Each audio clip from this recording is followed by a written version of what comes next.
Manipur, a tiny sensitive border state, has as many as 17 underground insurgent outfits wanting to divide it up further. In the hills, the tribal Naga and Kuki militants are waging a relentless battle. In the valley, insurgents want a liberated Manipur. The heavy human toll of these clashes, plus the valley's communal riots in May, prompted the Congress-led government to call in the army. But is that a lasting solution? Is the problem insurmountable? The news track team visited remote Kuki and Naga villages in the hills to find out.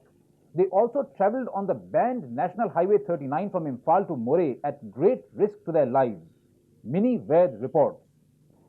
Miêu chân phong lưng sát bên mấy thằng là cặp cái khô dấu sự ở hà làm cái hòn hà sát tạ cái thu bên cái nó còn mấy lần nung sẽ ban trăm năm bảo là bao mà cái gì bự nó bảo là kanum bự.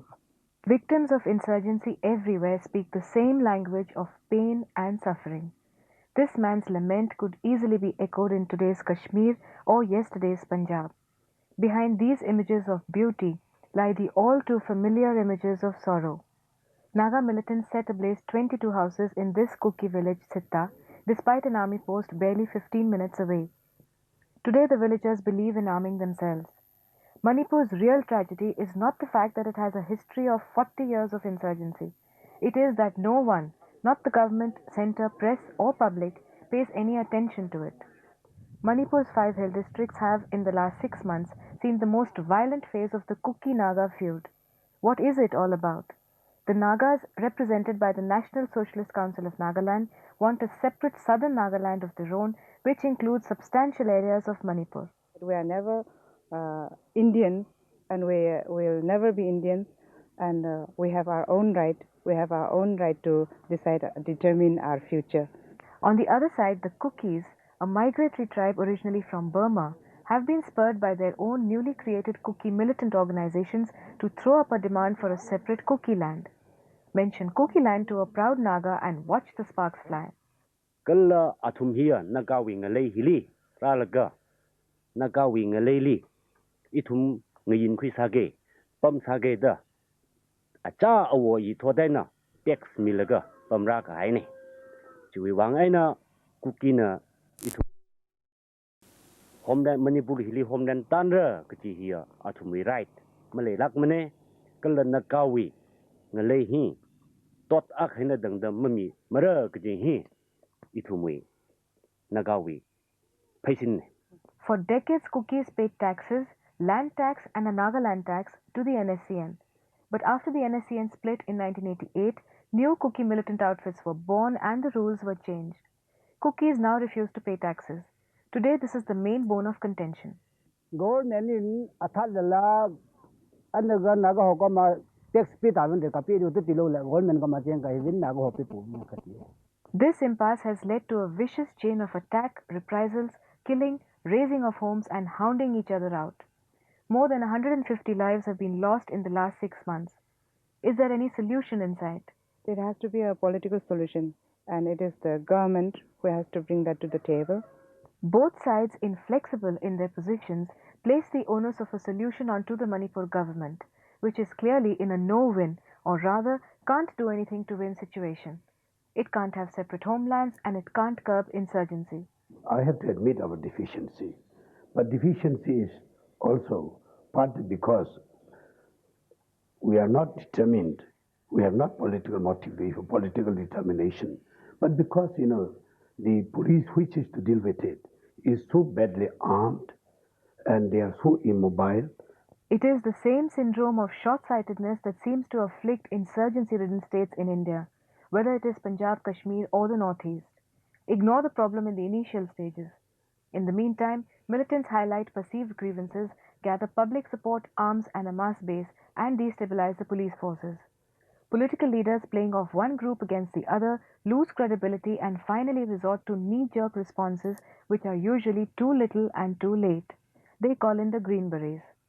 In Manipur, the army was called in after 100 deaths and gruesome devastation following communal riots in the valley in May.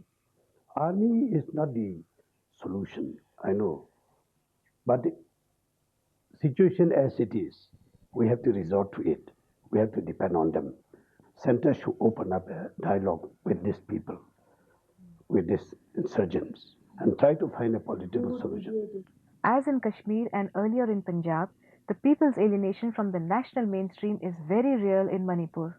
If we have to come to the point of being Indian or not Indian, at times we feel that by our looks also, by our nature, by our custom, by our culture, we are quite different from other Indians, and that makes us feel that we haven't been Indian from the very beginning. The state's administrative machinery is conspicuous by its absence. Salary giving is the basic, the main function of the state, I should say, in Manipur. When the state fails to administer, obviously the insurgents fill the vacuum. In the hills, the Kuki and Naga militants have taken up battle positions. This crucial highway linking Imphal to the border town of Moreh has been completely taken over and all traffic banned by the NSCN. Just recently, they ambushed an army convoy, killing 36 people. News track travelled on this road without an escort right up to the last outpost in Moreh. This is the last frontier on the Indian side of the Indo-Burmese border. This road, National Highway number 39 up to here, turns international just a few yards away and goes on to Rangoon and Bangkok.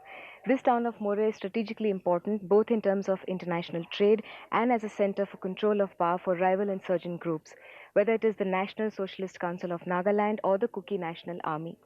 Newstrack met KNA representatives who crossed over from the Burma border to talk to us. Do they have any clear strategy on how to achieve their goal of a Kuki land in Burma? They seemed quite confused.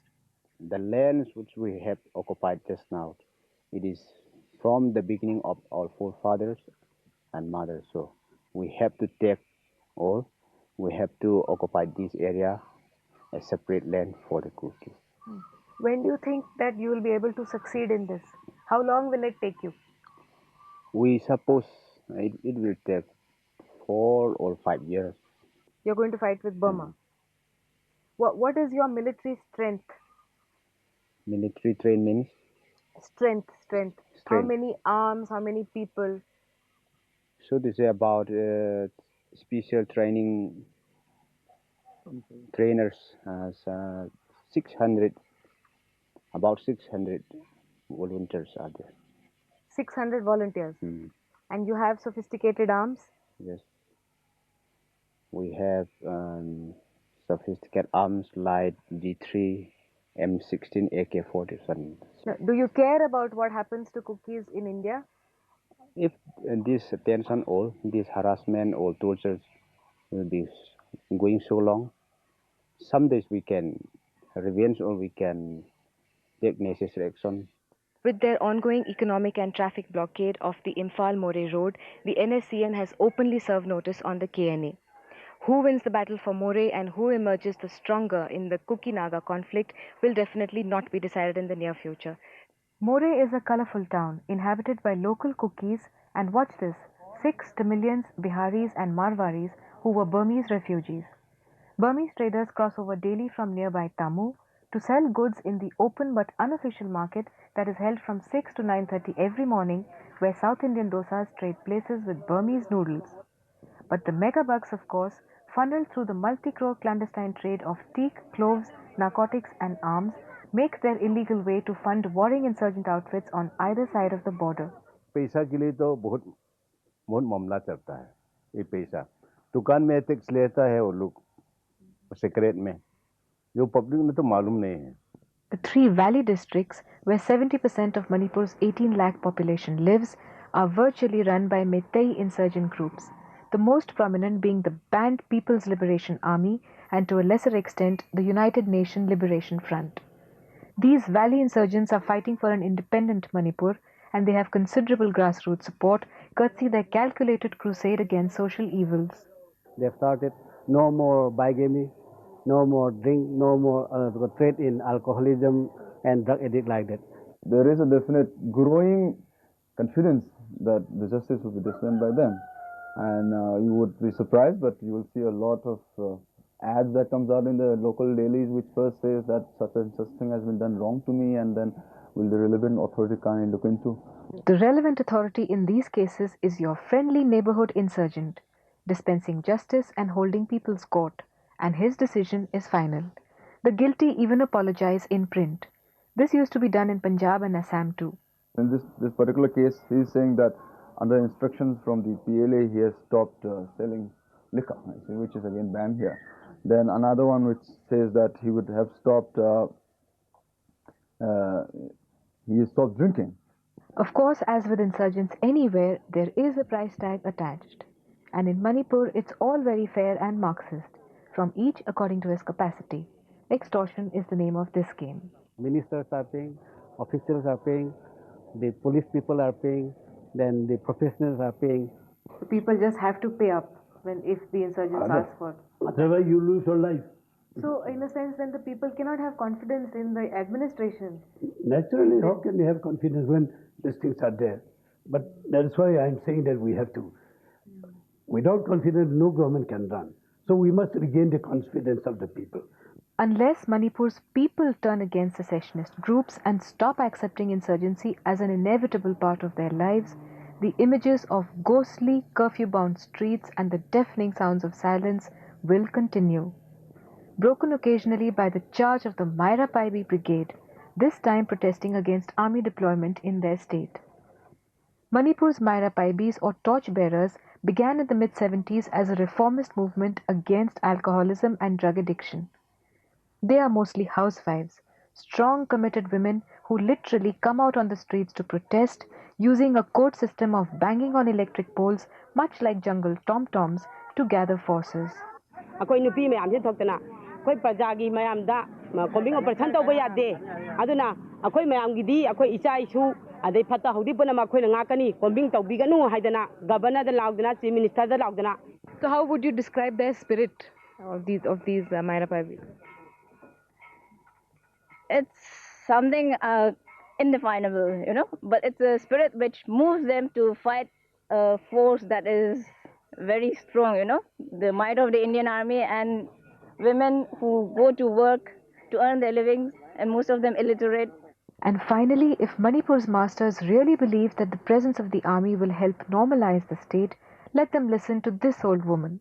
시바이싱이나 마리프라기 누피싱지부 그슈 레이테나 칸바제 마시기드막타 이jet체 마시 간나나바기드막타 코이 마얌 푸나막세 tumda 사다나 코이 ngakse바니. A women's army to protect people from the Indian army, a different facet of Manipur's insurgency.